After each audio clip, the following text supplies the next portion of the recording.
and I was standing in the balcony looking out amongst the crowd, which was sort of went from teenagers to people in their 60s. And I thought that in itself was very interesting.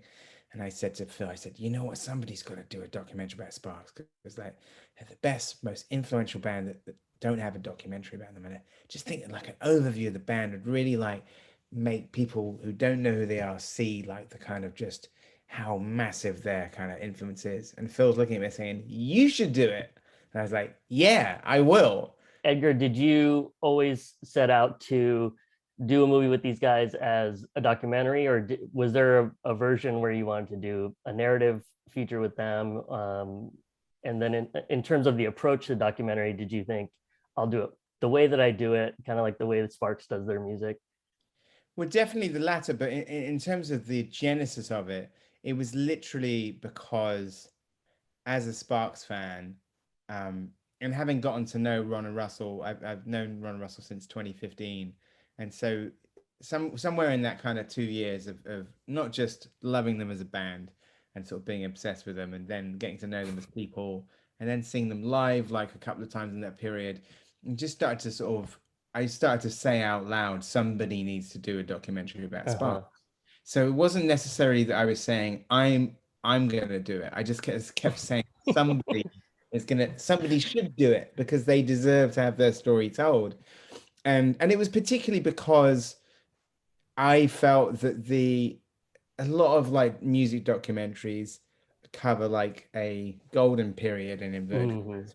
And the sort of the difference with what Ron and Russell are doing is that their material of the last 2 decades is as good as like the 70s stuff, which people always, with all bands, they tend to sort of like edge towards the 60s and 70s.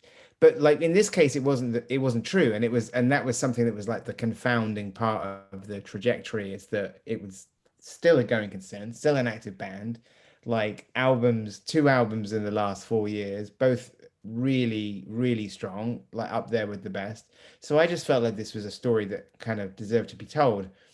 And it was eventually, after kind of saying it out loud, maybe like sort of, 7 or 8 times, I was at a Sparks gig in 2017 with the director Phil Lord, and I was standing in the balcony looking out amongst the crowd, which was sort of went from teenagers to people in their 60s. And I thought that in itself was very interesting. And I said to Phil, I said, you know what, somebody's got to do a documentary about Sparks, because they're the best, most influential band that don't have a documentary about them. And I just think that like an overview of the band would really like make people who don't know who they are see like the kind of just how massive their kind of influence is. And Phil's looking at me saying, you should do it. And I was like, yeah, I will. So I think he kind of goaded me into it. And like, when Phil had suggested it, that I should do it. And then I said, yes, I will. And then after the gig, I mentioned it to Ron and Russell. And so as soon as I'd said it out loud, then it was like a vocal contract that I couldn't go back, or wouldn't go back on. Let me say wouldn't go back on. Yes. And Russell and Ron, how receptive were you? I know that other folks had come to you to do a documentary in the past, but having someone like Edgar come to you, what did that feel like in the moment? Well, it was a complete game changer. First of all, we're huge fans of Edgar's films, so that alone, we couldn't imagine if we were going to do a documentary how this wasn't the right time, and that it couldn't not be good. We just were thinking, well, if it looks like an Edgar Wright film, we'll be happy, and whatever the treatment is. And we had reservations before, because we just sometimes feel like, well, is it going to be acting like as an obituary for a band or something like that? But Edgar, convinced us that wouldn't be the case by any means. And our only concern was, we were just saying like, God, we hope it looks like an Edgar Wright film. No, that this isn't the one outlier where Edgar saves his good stuff, his good tricks, and it's a dull, just boring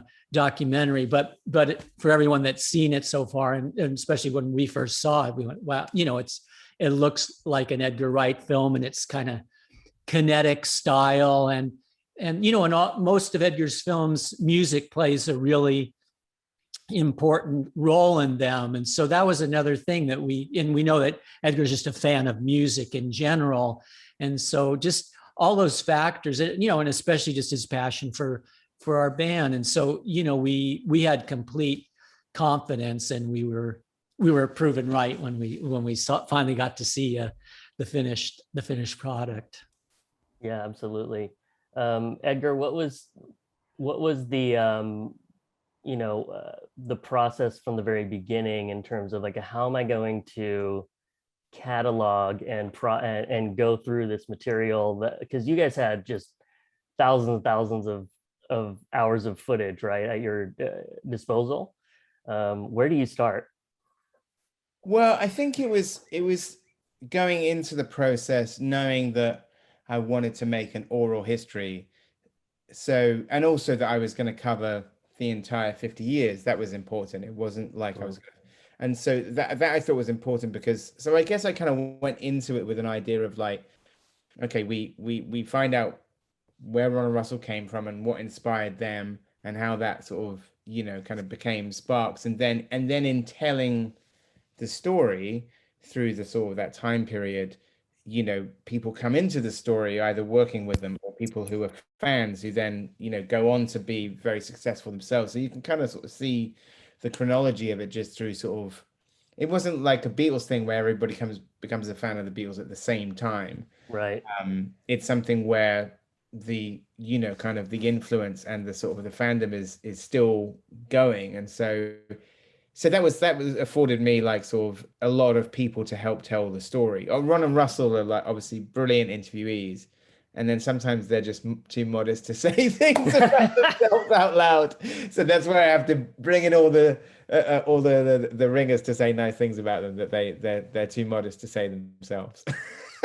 But the other thing I wanted to say is I felt like I wanted to cover the entire discography because I felt that it was really important to show the dedication over like 50 years, and also just to the downs are as interesting as the ups and as important because they're always like character building. They're always like some kind of lesson to take away from it.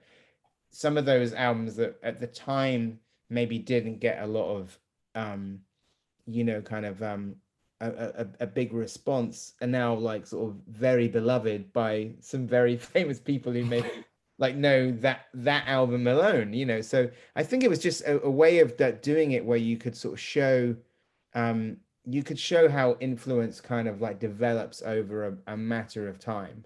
So it's not like, hey, everybody was watching Ed Sullivan in 1964, bang. It's like sort of like Sparks is kind of like a more, kind of like a sort of an epic sort of journey to get to where they are now, and make it very clear that what they're doing now is as important as the stuff back then.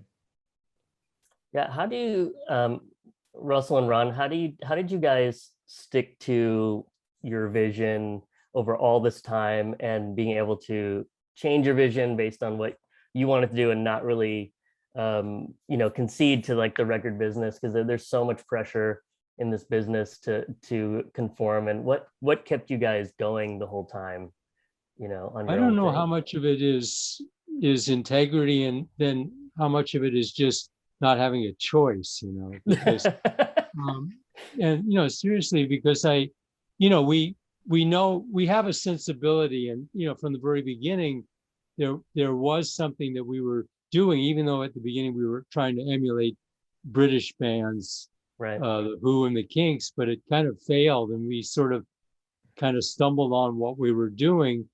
But so we kind of knew what we liked, and through the years we kind of have sensors about what is right for us, and we've been fortunate enough through time where there are enough people in different places that that have kind of responded to what we're doing, and even cherish the idea that we aren't kind of following maybe what other people, the course that other people are taking. So it's kind of a combination of things, because if we could make that decision or could have made it at some time. Well, how about stepping out from what you're doing and doing something that can be accepted in a more broad way? I don't know, but we don't have that choice.